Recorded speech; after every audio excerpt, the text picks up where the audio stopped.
Are you submissive? And it's a great question. Why I ask that is because God teaches us to be submissive. And you see that across the Bible, whether it is be submissive to governmental authority, whether it says wives to be submissive to their husbands as they would do to unto the Lord. Submission is not this type of subservience type of attitude. It's not. It's respect and reverence and fear towards God. Because if we have fear towards God, we won't want to do evil and we want to pursue good because we fear the consequences and punishments that comes with evil. So submission in the Greek is hapotasso, and it's meaning to be subject to oneself, to cooperate, assume responsibility, carry a burden. Paul teaches this practice of submitting to governmental authority because God appoints these people to do good and exercise punishment against the wrongdoers. Romans chapter 13, verse 2, therefore whoever resists that authority has opposed the ordinance of God. And they who have opposed will receive condemnations upon themselves. Notice how it doesn't say God condemns you.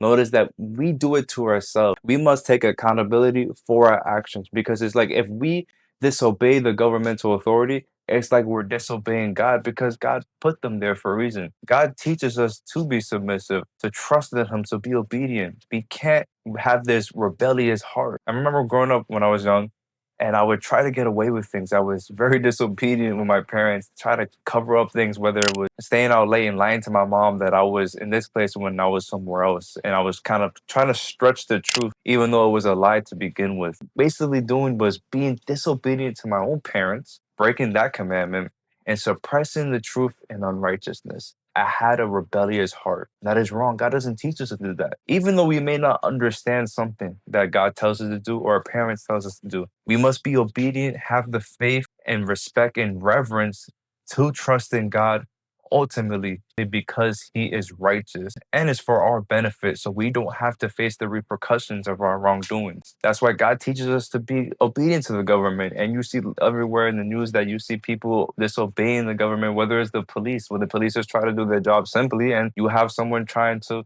create this back and forth conflict. It's like even though you don't understand it and they're cuffing you up for some wrong reason, just be obedient and trust in that. It takes a lot of self-control. That's meekness also. It takes a lot of self-control and discipline to obey something, even though you don't understand it. By all means, if it's on the contrary to God and it doesn't follow God's orders at all, it's the opposite, then by all means follow God rather than that. And but Jesus also talks about denying yourself. He also teaches this submission. Matthew 16:24. Then Jesus said to the disciples, if anyone wishes to come after me, let him deny himself, take up his cross and follow me.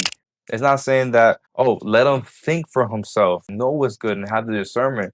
It says straight up, deny yourself. Deny yourself is a hard pill to swallow. It's like, why? Like, usually the world would teach you to trust yourself. How often we know that's right for ourselves? We would end up doing more wrong than right.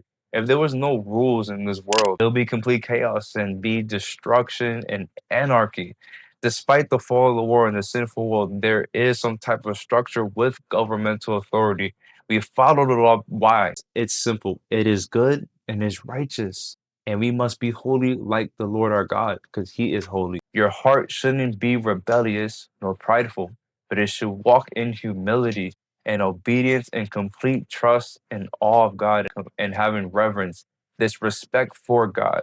And in doing that, your love for God would increase, your trust for God will increase, and you'll just have peace. And who doesn't want peace? Because I know I want peace, especially in the faith of Christ and walking in this journey. It has given me such a peace of mind that I don't need to trust myself, that I don't need to have control of every single little thing. Like I know what's best for myself. Who knows me better than myself, than the one who created me, who knew me when I was in the womb of my mom? It's important to deny yourself, be submissive to God, especially wives, be submissive to their husbands, because it's teaching this practice of being obedient and not rebellious. Pick up your cross daily and follow Jesus Christ. Thank you for watching this video.